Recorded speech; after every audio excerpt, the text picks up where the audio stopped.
따라합시다. 그의 길을 걷는 자, 그의 길을 걷는 자. 이 시편 127편과 128편 말씀은 실질적으로 두 편의 말씀이지만 일반적으로 성경학자들은 이것을 한 편으로 묶어서 이해하고자 하는 경향이 큽니다. 그래서 마치 대꾸를 이루듯이 시편 127편은 시편 128편과 서로 대꾸를 이루면서 아주 중요한 하나의 메시지를 우리에게 전해준다라고 평가를 하는 것이죠. 그리고 실제로 이 말씀을 읽어보면은 공통점과 또 연계성이 있는 것을 볼 수가 있습니다. 먼저 우리가 1절과 2절 말씀을 함께 봉독하겠는데요. 다 같이 봉독합시다. 시작. 여호와께서 집을 세우지 아니하시면 세우는 자의 수고가 헛되며 여호와께서 성을 지키지 아니하시면 파수꾼이 깨어 있음이 헛되도다. 너희가 일찍 일어나고 늦게 누우며 수고의 떡을 먹음이 헛되도다. 그러므로 여호와께서 그의 사랑하시는 자에게는 잠을 주시는 도다. 헛되다는 말이 3번 나오죠. 그래서 강조하고 있는데 내용상으로 무엇을 헛되다고 말씀합니까? 하나님을 배제한 노력, 그것은 헛된 결과를 낳는다. 하나님을 배제해 놓은 최선의 노력, 그것도 헛되게 된다. 이제 그것을 말씀을 합니다. 근데 사실 이거는 우리가 뻔히 알면서도 어느새 잘못되게 행하는 영역이기도 하고요. 또는 알면서도 고집스럽게 하나님 없이 노력하고자 하는 그런 태도도 우리가 갖기가 쉽죠. 그런데 우리의 감정이 어떻든 상황이 어떻든 노력이 어떻든 하나님을 배제한 노력은 헛되게 된다. 한 가정을 지키고 세우는 게 얼마나 어려워요. 저는 늘 마음속에 문득문득 떠오르는 생각이 있어요. 이 극한 직업. 참 저 그거 보면서 나도 모르게 이렇게 눈물이 난 적이 여러 번 있어요. 아마 이 자리에 있는 남자 성도님들 같은 그러한 감동을 받은 분들이 많이 있을 것으로 생각합니다. 그 극한 직업을 가지고 그 위험하고 힘들고 정말 생사의 기로 속에서 그 일을 감당하시는 분들이 공통적으로 말하는 게 있죠. 왜 이렇게 애를 쓰십니까? 왜 이렇게 위험한 일을, 힘든 일을 하십니까? 3D 중에 3D인 이 일을 왜 하십니까? 어쩌면 그렇게 약속이나 해놓은 것처럼 똑같은 대답을 하더라고요. 누구를 위하여? 처자식을 위하여. 그놈의 처자식이 뭔지. 거기가 찡해요. 찡해요. 가정을 지키고 세운다는 게 쉬운 게 아니에요. 그런데 하나님을 배제해 놓고 노력할 때에 한만 노력을 해도 그것은 헛되게 된다. 성을 지키는 것, 나라를 지키는 것, 이게 보통 일이겠어요? 아무리 많은 것을 동원해도 하나님 없는 수고는 헛되다. 그 말씀을 하는 겁니다. 우린 종종 자기 노력에 취해서 만족감을 갖고 확신을 가질 때가 있어요. 내가 이만큼 노력했는데, 내가 이렇게까지 최선의 노력을 했는데 안 되겠어. 어떤 분은 또 자기를 믿으라고 부추기는 분도 있어요. 그런데 사실은 최선의 노력을 하는 분들은요, 골목골목 길마다 쎄고 쎄어요. 사실은 노력 안 하고 되는 일은 하나도 없어요. 적어도 어느 선부터는 최선의 노력을 해야지 되는 영역이지 노력 없이 되는 거 없어요. 제가 참 충격적이고 재미난 얘기를 들었는데 요즘은 어떤지 모르겠어요. 옛날에는 광화문에 대해서 이런 얘기가 있었어요. 대낮에 광화문 커피숍에 가면은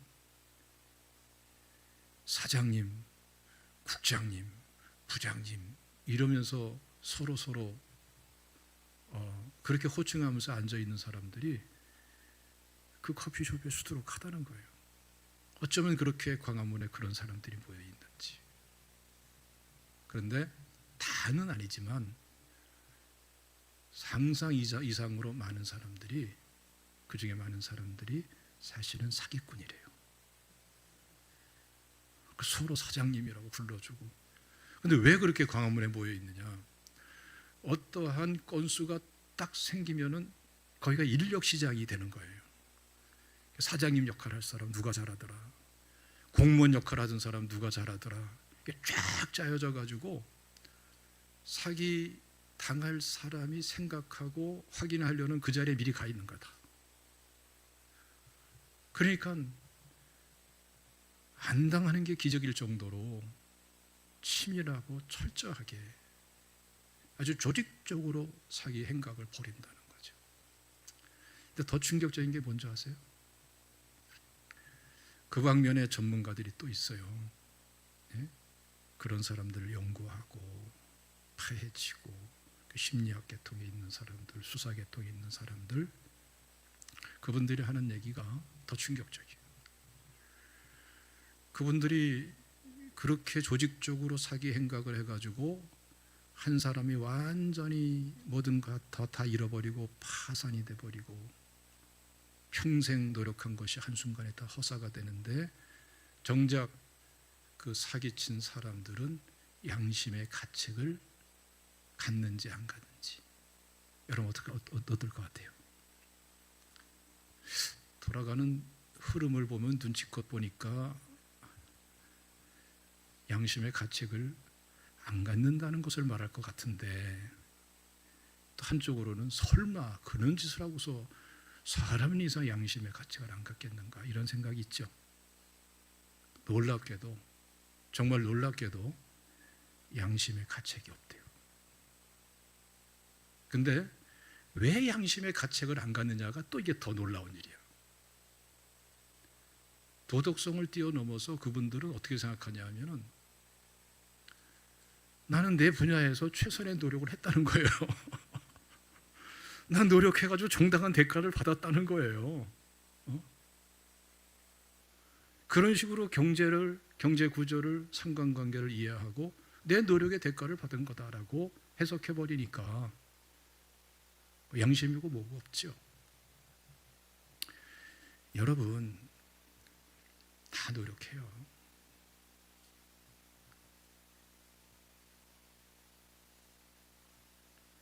연립주택의 아파트 고층에 올라가서, 높은 층에 올라가서 창을 넘어가서 도둑질을 하기 위해서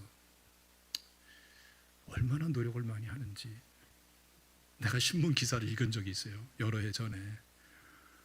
어떻게 저 5층, 7층까지 올라가서 어떻게 그 창문 들어가 가지고서 도둑질을 하고 그랬느냐? 그 가스 배관을 타고 올라갔다는 거예요. 웬만한 사람 못합니다. 가스 배관을 타고 올라가기 위해서 이분은 체중 조절하고, 예? 턱걸이 연습하고, 예? 아주 그냥 이게 매달리는 연습하고, 암벽 타기 연습도 하고, 그 훈련장 있잖아요. 철저하게 자기 몸 관리를 하고 체중 관리하고 알력심, 근육심을 키워가지고 남들은 꿈도 못 꾸는 것을 거뜬히 올라간다. 노력하지 않은 사람이 없다니까요. 내가 이만큼 노력하는데, 여러분 그런 미신처럼 그거 따르면 안 돼요. 오늘 말씀에서는 그렇게 하면은 모든 것이 허사가 된다. 거기에는 해답이 없다. 그것은 축복이 될 수가 없다. 하나님께서 축복하는 사람은 그 노력하는 과정을 하나님과 함께하는 사람이다. 이걸 말씀하는 거예요. 사업을 하든 직장생활하든 그 무엇을 하든 공부를 하든 혼자 하지 말고, 하나님을 배제시키지 말고 하나님을 목자로 모시고 하나님과 함께 노력하는 사람 되시기를 주님의 이름으로 축원합니다. 그 사람이 복된 사람이고 하나님께서 복되게 해주는 사람이라고 말씀을 하는 거예요. 그 특징에 대해서 몇 가지 말씀하죠. 2절 하반절 말씀 보면은 그러므로 여호와께서 그의 사랑하시는 자에게 뭐를 주세요? 잠을 주시는도다. 어젯밤에 잠자리가 뒤숭숭해서 이리 뒤척 저리 뒤척하고 그랬던 분들도 이 시간에 있을 수가 있고요. 밤새도록 뭔가 쫓겨가지고 도망다니다 온 사람도 있을 수가 있고, 잠자리가 뒤숭숭하고 또 잠이 안 와서 쩔쩔매다가 잠든 사람도 있고, 얼마든지 이런 사람들이 있을 수가 있어요. 저는 참 감사한 게 잠을 잘 자. 잠을 한꺼번에 오래 자지 못해서 이 오랜 습관도 있고 그래서 그런데 그게 어려움이지 잠을 잘 자요. 잠자리에 딱 들면은 3초 이내로 잠이 들어요. 1, 2, 3 푹. 그리고 이제 한 3시간에 3시간 반 자고 깨는 거예요. 근데 어디서나 잠을 잘 자요. 운전하다가도 잠을 푹 자. 내가 달라진 게 뭐냐면은 전에는 운전하다가 졸았는데 이제는 아예 자버리더라고. 와, 한 2주 전에 그 학교를 가다가 잠을 못 자가지고 좋은 게 아니라 푹 잠이 들어버렸어요. 내 기적 같은 일이에요. 푹 내가 알잖아요. 졸았는지 잤는지. 잤어요. 그냥 잠에 빠져버렸어요. 근데 한순간에 탁 깼어요. 앞에 차가 바로 앞에 있는 거예요. 그래가지고서 순간적으로 오른쪽으로 팍 밟았는데 브레이크를 밟은 게 아니라 차가 깼으니까 엑셀레이터를 밟은 거예요. 푹 돌아가 버리는 거예요, 이게. 순간적으로 확 틀어가지고서 쫙 빠져나갔는데 완전히 피하지를 못하고 왼쪽으로 확 긁혔어요. 근데 심하게 긁히지는 않았어요. 그거 그냥 받았으면은 큰 사고 날 뻔했어요. 속도가 굉장히 빨랐거든. 하나님의 은혜죠.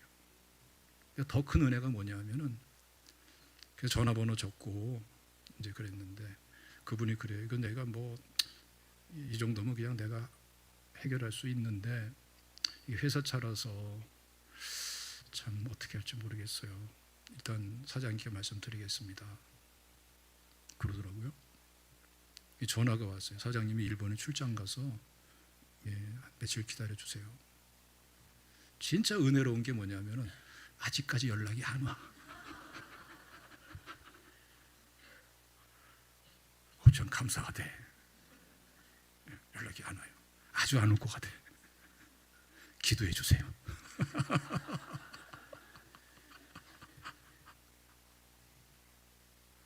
잠을 푹 잔다는 게 사실은 참 감사한 거예요.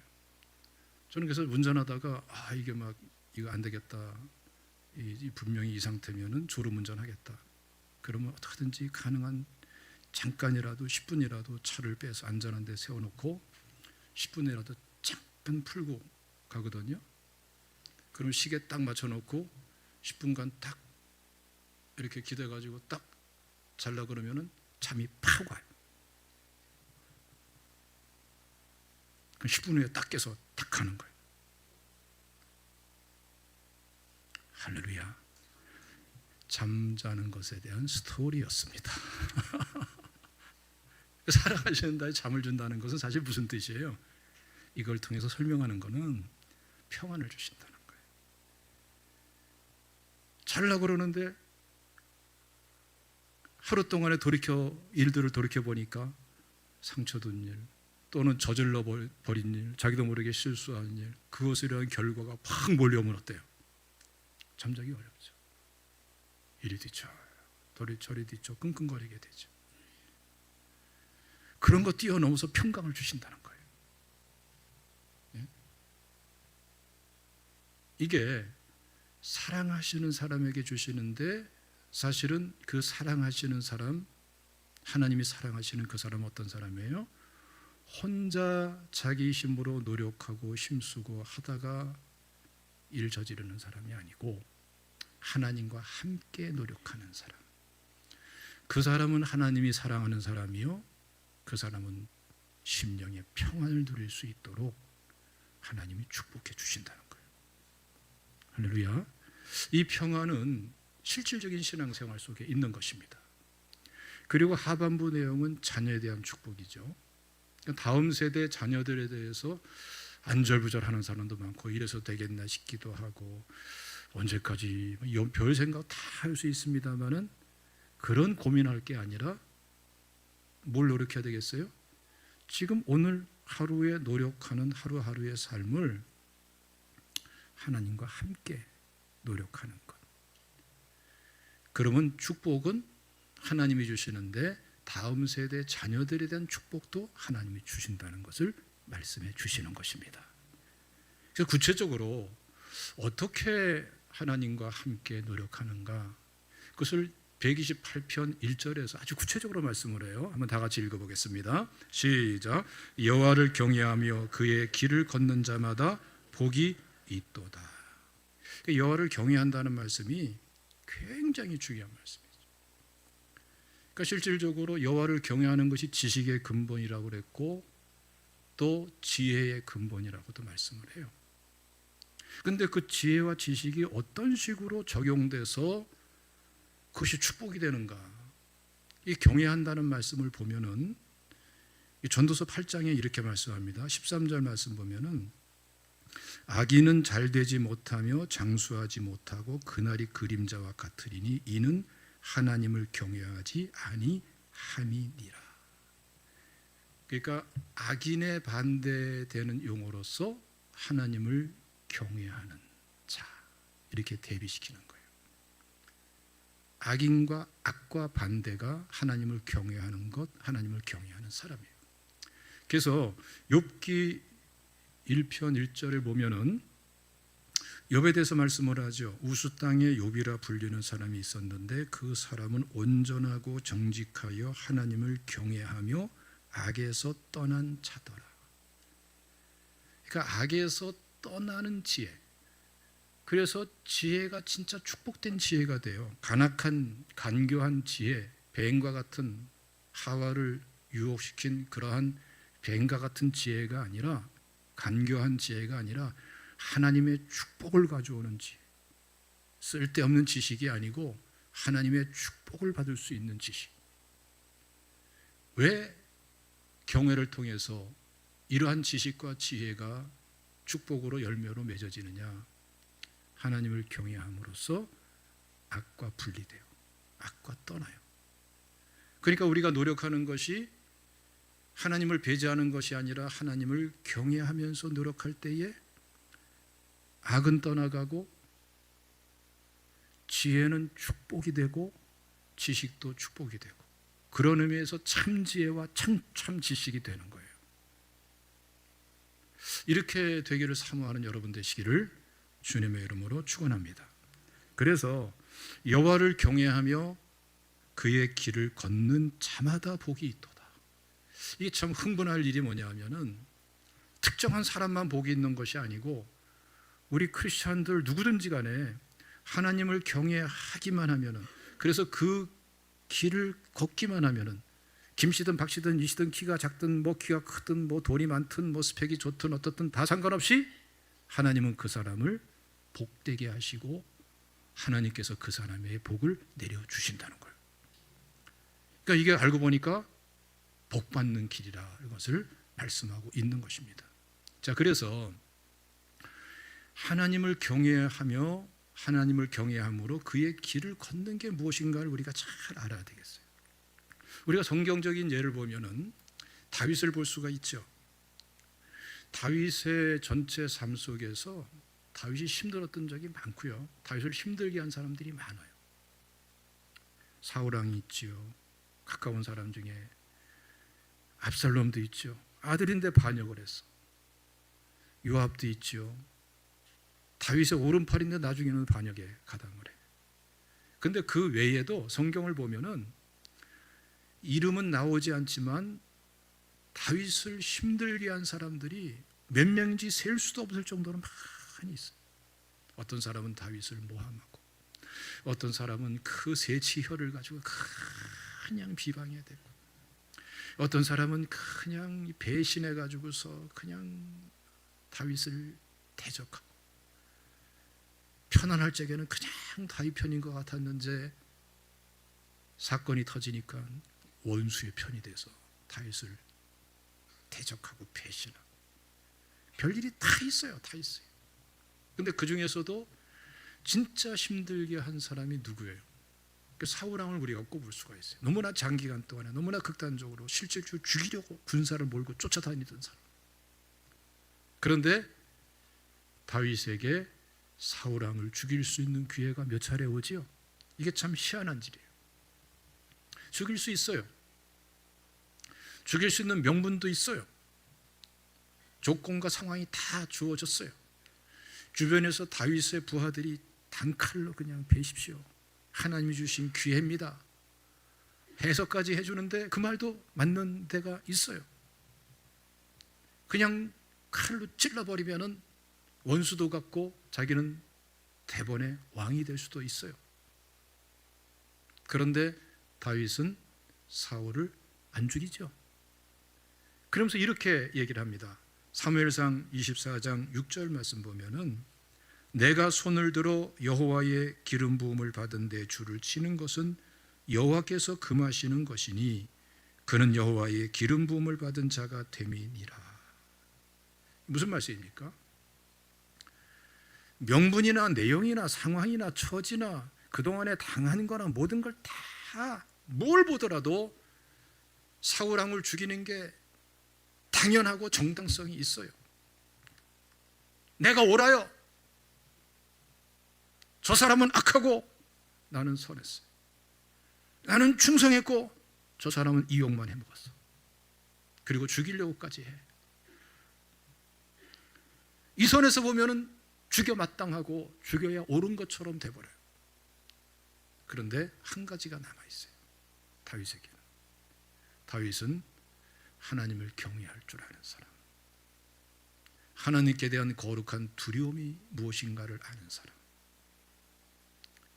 모든 것이 죽여 마땅하지만 하나님 앞에 서서 과연 죽여야 되겠는가라는 것을 생각할 때에 하나님께 대한 거룩한 두려움을 아는 이 다윗으로서는 새로운 차원의 분별이 생기는 거예요.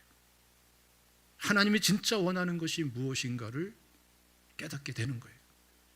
기회는 주셨지만 하나님은 무엇을 선택하기를 원하시는 거예요? 죽이지 않는 걸 선택하기를 원하시는 것임을 다윗은 알고 있었던 거예요. 뭘 말하는 겁니까? 이게 바로 하나님을 경외하며 하나님을 경외함으로 하나님을 경외하기 때문에 그 길을 걷는, 그것을 선택하는 것에 대해서 아주 중요한 본이 되는 거예요. 실질적인 말씀을 제가 드릴게요. 제가 지난 주간에 이제 경험한 일이에요. 안산지 기독교 총연합회 회장직은 회칙상으로 딱 1년만 하게 돼 있어요. 그게 또 얼마나 감사한지 몰라. 2년 하라고 그러면 못할 뻔했어. 지난주에 총회를 했어요. 정기총회를 통해서 제가 이제 회장직에서 직을 내려놓고 물러나게 됐어요. 이후 예배 때는 박수를 쳐주던데. 얼마나 속이 후련한지 몰라. 예? 얼마나 속이 후련한지 몰라. 여러분들에게 일일이 다 말할 수는 없죠. 그런데 별별 어려움이 다 있었어. 내가 정말 공부를 많이 했다니까, 현장 공부를. 연합회라는 것이 쉽지 않지만 그게 바닥까지 내려가 가지고 당연직으로 회장이 될 상임부회장이 사임을 할 지경까지 간 그 연합회예요. 나는 활동도 안 했는데 자기들 가운데에서 선출을 못하고 오히려 만장일치로 나를 추대해서 내가 회장이 되니 분위기 알겠죠? 예, 어려운 거예요. 그것을 정상화시키고 발전시켜 나가고 새로운 틀을 잡아 나간다는 건요 굉장히 어려운 거예요. 상대적인 저항도 엄청 큰 거예요. 완전히 은혜로 장악하고 법으로, 법리로, 상황 이해로 확실하게 기준을 제시하고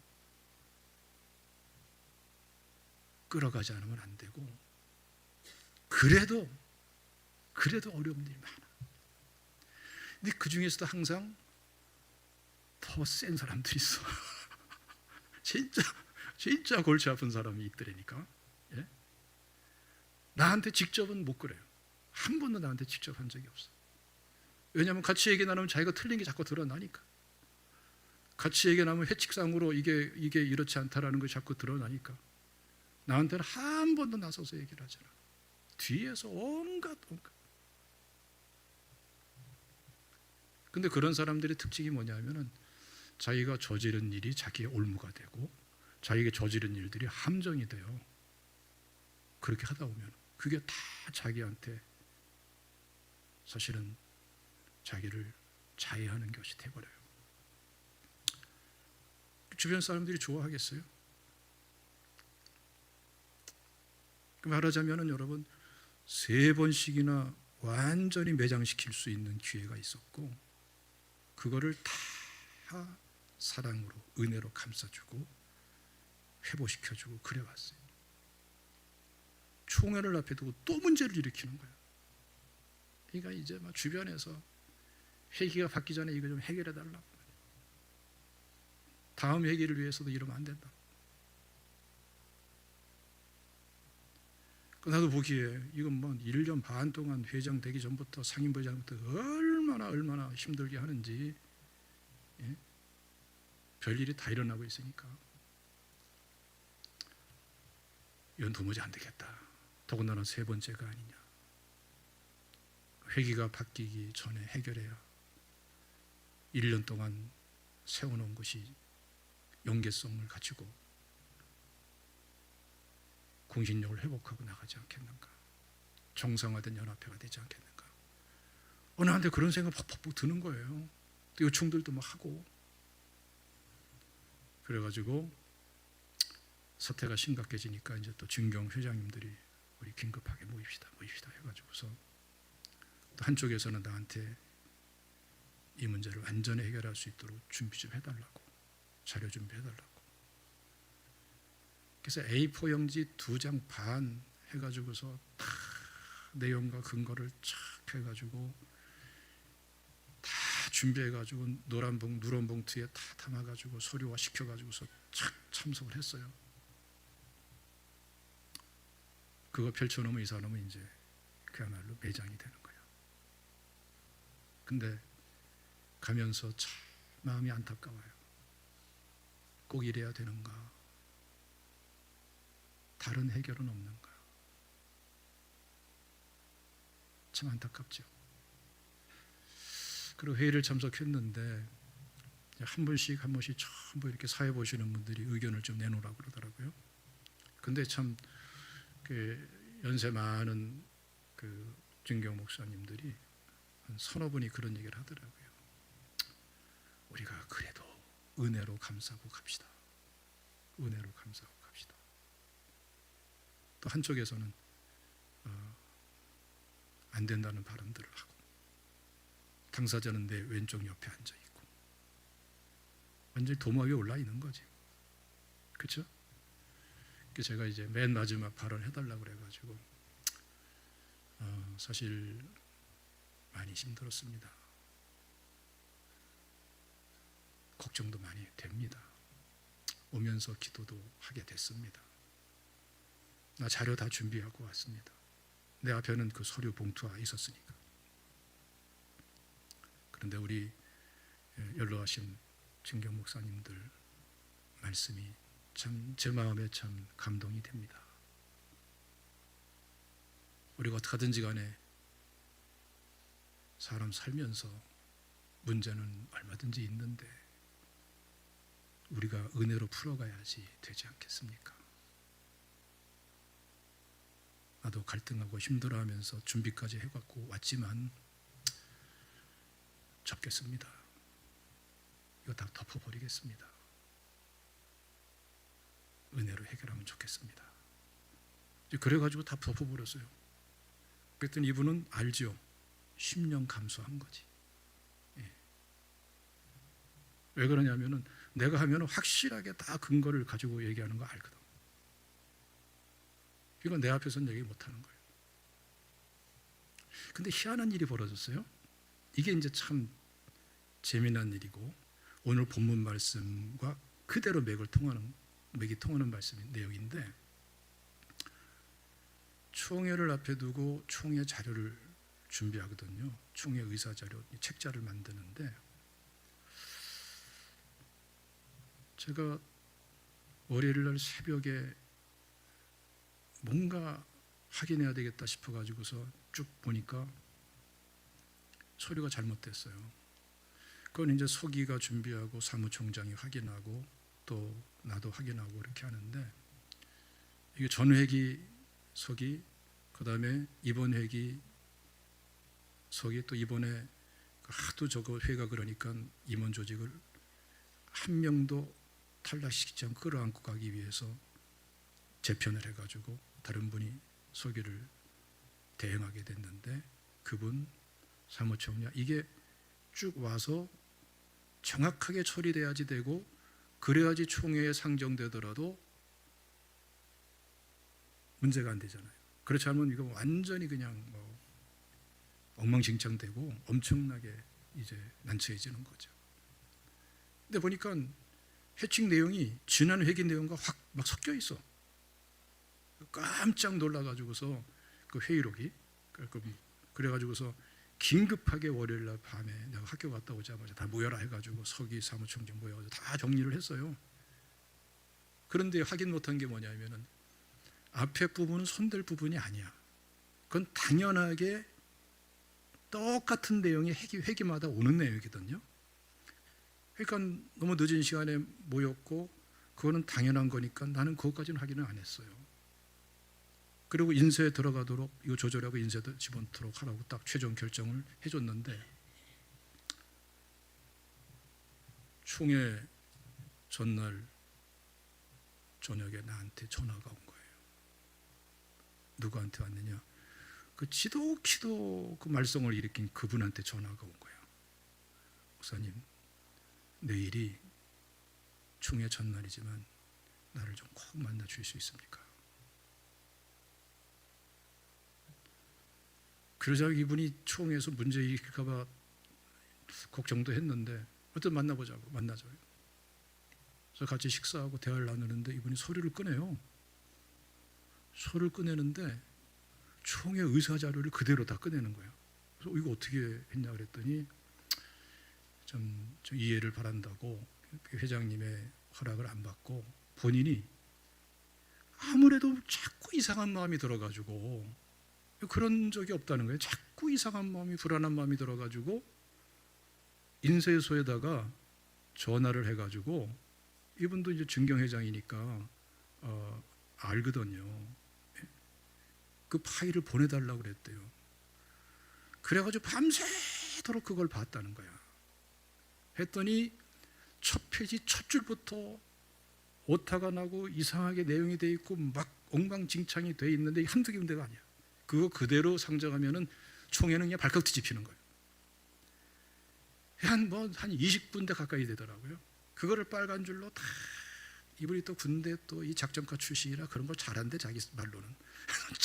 해가지고서 그걸 다 준비해가지고, 누가 어느 선에서 잘못된지는 모르지만 내용은 이렇습니다. 그걸 나한테 펼쳐놓는 거예요. 깜짝 놀랐죠. 그래서 이거 총회 전에 해결해야 됩니다. 자기가 막 앞장서. 응? 그 사무총장 불러가지고 해결하라고 그러고, 총회 때 갔더니 본인이 앞장서 가지고 막 나를 보호하는 거야. 막 총회가 성총회가 돼야 된다 그러면서 그냥 적극적으로 나서가지고 그냥 그렇게 노력을 하는 거예요. 그래서 그분이 다 해결했어요. 그분이 못하는 건 내가 좀 몇 마디 돕고 해결하고. 그래가지고 이 왼수가 될 뻔한 사람이 총회 끝난 다음에 나랑 얼마나 친했는지 몰라. 한순간에 달라져 버렸어요. 내가 그런 말 했어요. 이제 그동안에 미운 정, 고운 정, 온갖 정 다 들었다고. 내가 그런 말까지 했다니까요. 할렐루야. 여러분, 이 내용을 왜 이 귀한 시간에 왜 이렇게 구체적으로 구구절절히 임원들에게도 설명 안 한 내용을 여기서 하느냐? 말씀을 실제화해야 살기 때문에 그러는 거예요. 여러분, 여호와를 경외하며 그의 길을 걷는 게 무엇인 줄 아십니까? 내 상식, 내 기준, 내 생각, 내 논리, 내 입장, 내 계획에는 얼마든지 잘못됐는데 하나님 앞에 딱 서서 하나님께 대한 거룩한 두려움을 가지고 볼 때에 그때 이해가 달라지고 하나님이 정말 더 기뻐하는 게 무엇인가를 깨달아지고 모든 걸 내려놓고 그래서 부족하나마 하나님이 진짜 더 기뻐하는 것, 그거 하나를 하나님께서는 순종하며 드리기를 원하시는 거예요. 그게 바로 여호와를 경외하며 그의 길을 걷는 실제 신앙 생활인 것입니다. 이게 아무것도 아닌 것 같은데 하나님께서는 이것을 통해서 수고가 노력이 헛되지 않도록, 애쓴 것이 헛되지 않도록 역사하시며 축복하시는 분이 하나님이시라는 것을 말씀을 하는 거예요.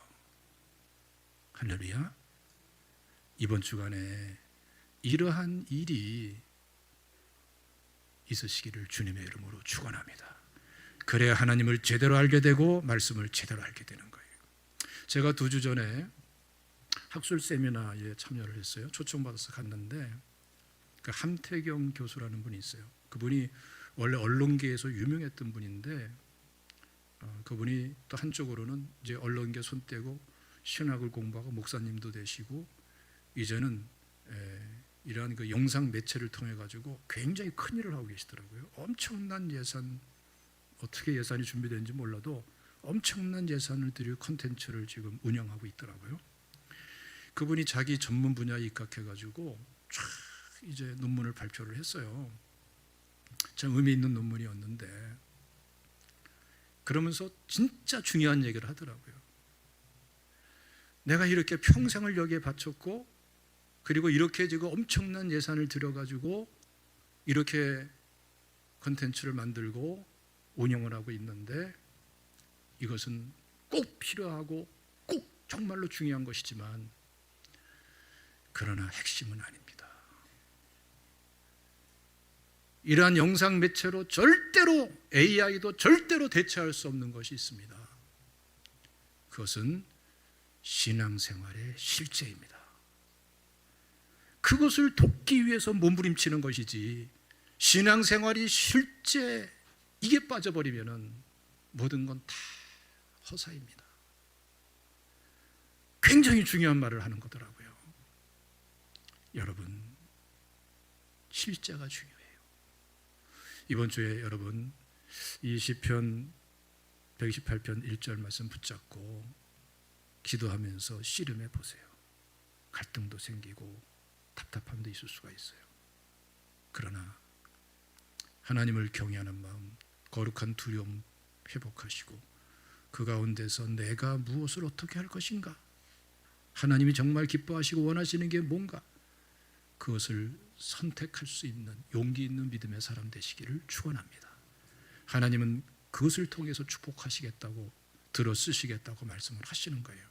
자, 말씀 3절부터 마지막 주 6절까지 다 같이 봉독하고 말씀 마치겠습니다. 시작. 내 집 안방에 있는 내 아내는 결실한 포도나무 같으며 내 식탁에 둘러앉은 자식들은 어린 감람나무 같으리로다. 여호와를 경외하는 자는 이같이 복을 얻으리로다. 여호와께서 시온에서 내게 복을 주실지어다.